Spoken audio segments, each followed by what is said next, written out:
दोस्तों, आज 26वें दिन मैं आप लोगों को कुछ ख़ास ख़बर बताना चाहूँगा। अभी रात के लगभग 12:30 बज रहे हैं। अभी थोड़ी देर पहले केंद्रीय मंत्री जेपी नड्डा साहब और जितेंद्र सिंह साहब यहाँ आए थे और लद्दाख के एपेक्स बॉडी के शीर्ष नेतागण भी यहाँ आए थे। और उससे पहले आप लोगों को मालूम है, विभिन्न राजनीतिक दलों के लगभग 65 सांसदों ने आकर और हस्ताक्षर देकर हमसे अनशन तोड़ने के लिए कहा और वो संसद में इस मुद्दे पर नीट पेपर्स और परीक्षाओं की प्रणाली पर चर्चा करेंगे, ये आश्वासन दिया। और जो सरकार से इस तरफ से मंत्रीगण आए थे, उन्होंने भी ये आश्वासन दिया, जिसका कि 2 दिन से हम बहुत ही कड़ा क्या कहेंगे, एक तरह का बार्गेन चल रहा था कि मुझे आश्वासन चाहिए और लिखित में चाहिए, और इसमें 2 दिन लगे और मुझे इसलिए अनशन पर 2 दिन और बैठना पड़ा, और ज़्यादा भी बैठ जाता तो आखिर में आज उन्होंने लिखकर आश्वासन दिया है। Statement from the government side, government is positive on not registering cases against those protesting peacefully at Jantar Mantar in Delhi and those participating in the march to the Parliament on July 20, 2026.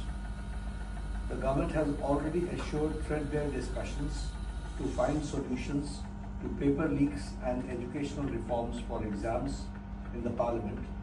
Besides, the government is also positively considering suitable compensations for the suicide victims of recent NEET paper leaks.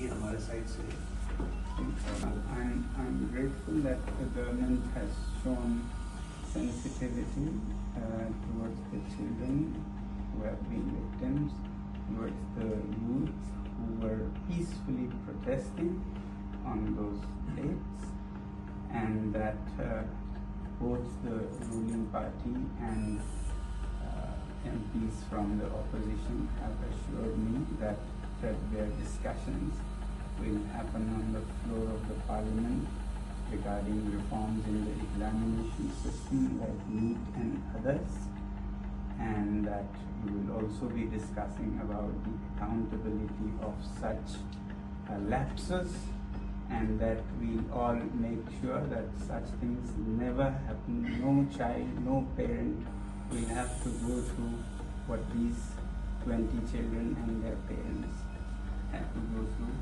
I'm happy that you have assured me that, and I'm sure, as the children have been demanding, at the suitable time, I'm no one to dictate, you will take accountability in the ministry with the minister also as a responsibility, and I'm sure you are already considering. And with these assurances, I'm touched and grateful to the government, and I want to appeal to the protesting students to maintain utmost peace. To express their feelings is a legitimate thing, but I do not approve violence of any kind, and allowing any antisocial elements to take advantage of this is not acceptable to me. It should be a genuine demand by genuinely concerned people, in this case youngsters. So with that being fulfilled, I'm grateful and I'll be happy to break my fast.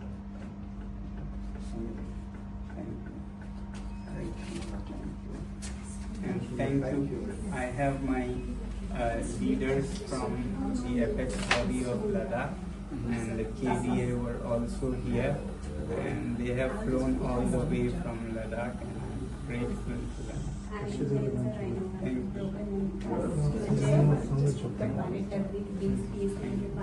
Thank you. मैं आपको monitor Thank you, sir. Thank you, sir. Thank you.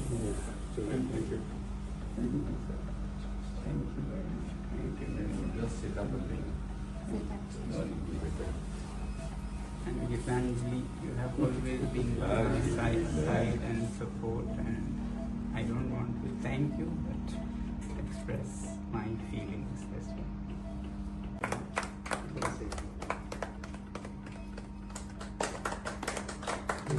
Arrangement. So, want to have some milk also? No, please follow the Please, please, guidelines. one minute. There may be one by one. Thank you, sir. Thank you. After 26 days, this tastes very good, but hunger doesn't taste bad either. To some people, huh? My doctors here have been very, very kind and very dedicated. I want to thank the whole hospital, and also at Safdarjung, they were very good, very dedicated. There were issues, but as a hospital, I don't want to give a message that government hospitals are No, any less. doctors are most unpolitical, I've seen. Thank you all doctors here and doctors at Safdarjung Thank you. Hospital. Thank you.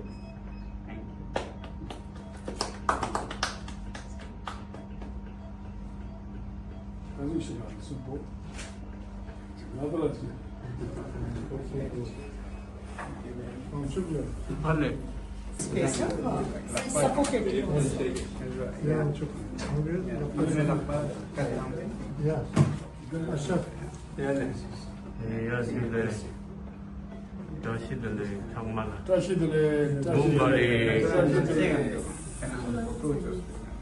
Navas is Pao. Navas gel görsün. Ladal gel gürsi. Pao bile.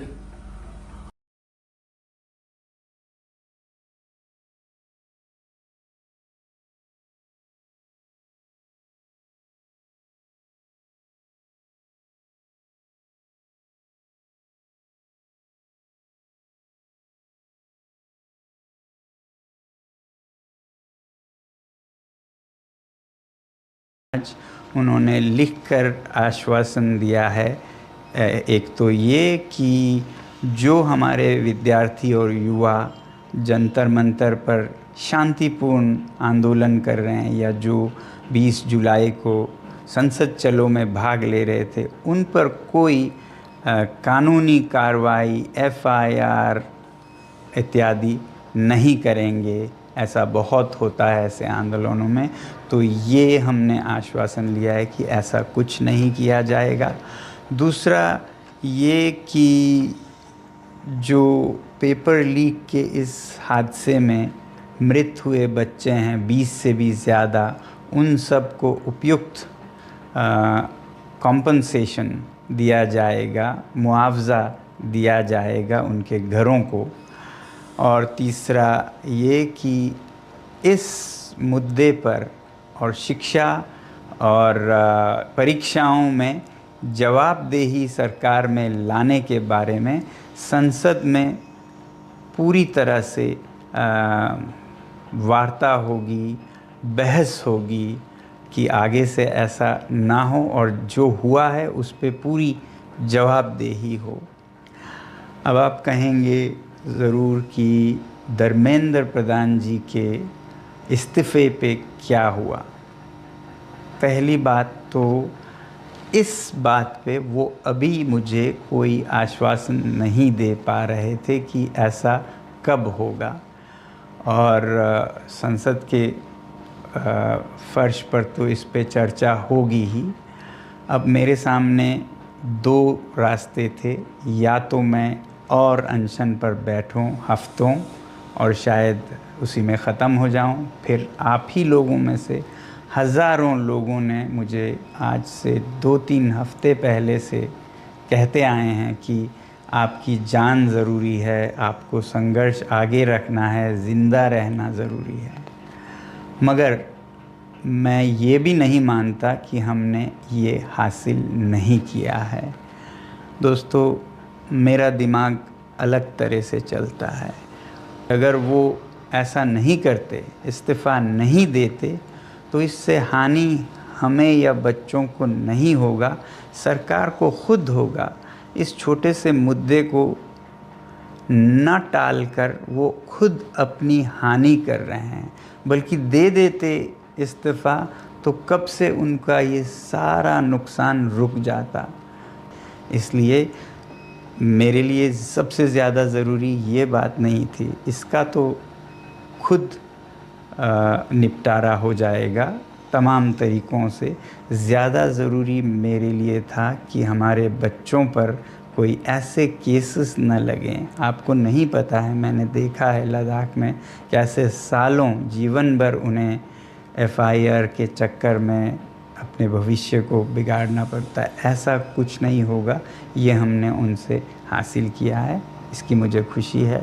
और जो मृत बच्चों के परिवार हैं उन्हें उचित मुआवज़ा दिया जाएगा, इसकी मुझे खुशी है। और भारत के लोकतंत्र की सबसे उच्च मंदिर मैं कहूँगा, जो कि हमारी संसद है, वहाँ पर इस मुद्दे पर और जवाबदेही पर भी पूरी बहस होगी। तो इसके साथ मैं आप सबके भी बहुत बहुत धन्यवाद करता हूँ कि आप लोगों ने समर्थन दिया इस आंदोलन का।